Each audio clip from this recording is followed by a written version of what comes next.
We want to turn now to the very important issue of protecting our mental health. More than 6,000 mental health professionals in New York State are now providing free services to cope with the stress of COVID-19. Dr. Lucy McBride is an internist here in Washington. Her practice is based on the concept that mental health and physical health are connected. So, Dr. McBride, let's talk about that. How does our mental health affect our physical health? Nora, I'm so glad you're drawing attention to this very important issue.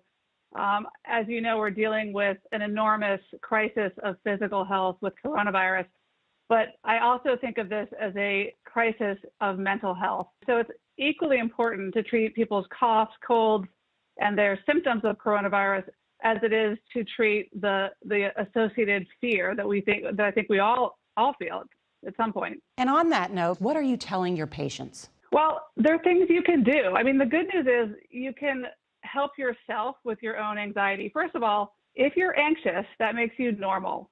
It is normal to be anxious. We are wired as human beings for survival.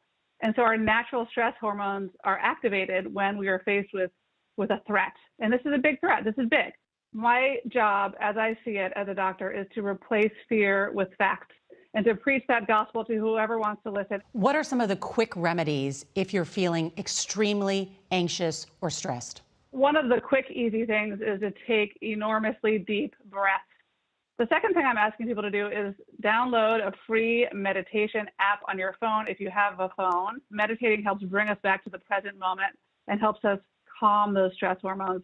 The third thing is trying to get into nature, and it's safe to be in nature as long as you're distanced from other people. And then the other thing is just movement. Movement helps discharge adrenaline, helps quiet our minds. I want to also ask you about stress and substance abuse. What about people who are dealing with addiction? Many of my patients who are dealing with addiction are finding it harder than ever to stay sober or to be sober.